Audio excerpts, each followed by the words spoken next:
Hello, my name's Geoffrey Hinchliffe. I've been asked by the editor of JOPE to say a few words about my recent paper, What is an Academic Judgment? It's a question, I think, which is quite thorny, one that I've been thinking about for some years now, largely because it does seem to be a black box. Assessment policies may mention in passing what an academic judgment, the importance of academic judgment, but they rarely say what an academic judgment is. It seems to me, first of all, that when we as academics make judgment, it's not something special. It's not something that's separate from what students do when they're writing an essay or some kind of assignment. We want our students to make the same kind of judgments that we do. We want them to develop a cast of mind whereby the students can make judgments in the same way as an academic can. That's the first point. The second point is that judgments tend to apply to critical learning rather than demonstrative learning. In other words, it's the kind of learning that is not fixed by learning outcomes and assessed according to rigid assessment criteria. Rather, an academic judgment applies to critical learning, where we're asking a student to express their views and indeed to ask them to put forth and set out what they actually believe. Well, when I approached this paper, the first thing I did was to turn to a book by Peter Geach called Mental Acts, because he sets out in some detail what an academic judgment is, or not, rather what a judgment is. But in the end, I found his approach rather unsatisfactory. He gives a logical analysis, but he doesn't really provide enough context in order to actually understand in detail what a judgment amounts to. And in any case, I think that his analysis doesn't really differentiate between a judgment and an assertion and a belief, that his analysis could apply to any of those three. The next thing I did was turn to the notion of an academic practice, or a practice, the kind of idea set out by McIntyre and more recently by Porrick Hogan, the idea of education as a practice in its own right.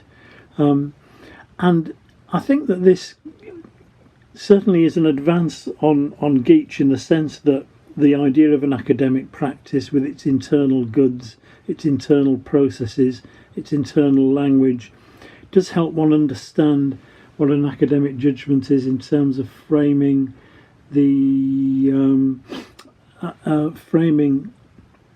environment within which and the cognitive environment within which a judgment needs to take place. But I think that in the end, the notion of a practice as governing judgment isn't enough.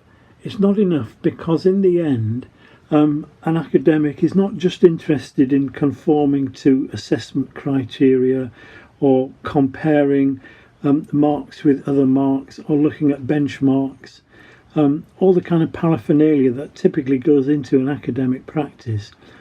It seems to me that in an academic judgment goes further, and it goes further in two respects. First of all, it makes an epistemic judgment, and secondly, what I call a reflective judgment. Well, an epistemic judgment is fairly easy to set out.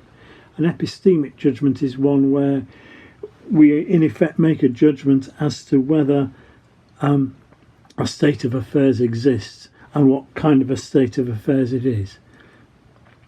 And in principle, an epistemic judgment can be challenged, and it is indeed often provisional, but nevertheless, the idea is that in making an epistemic judgment, we nevertheless make a statement as to the effect that the world is thus and so. A reflective judgment, on the other hand, is more discursive. It involves essentially comparing and making judgments in respect of relationships and relations between different bodies of thought, different events. So, for example, here's a book which many of us are familiar with, Sources of the Self by Charles Taylor. And here's another book, After Virtue by Alistair MacIntyre. Both of those books, and the strength of those books, arises from the fact that they make very successful and very powerful reflective judgments. I won't go into the details of exactly how they make those, but they're not primarily exercising epistemic judgments. The strength of those two books lies in the reflective judgments they make. And what we want, I think, as academics is to develop our own epistemic and reflective judgments, and also develop that those kind of judgments with our students as well. So that was roughly the conclusion that I arrived at.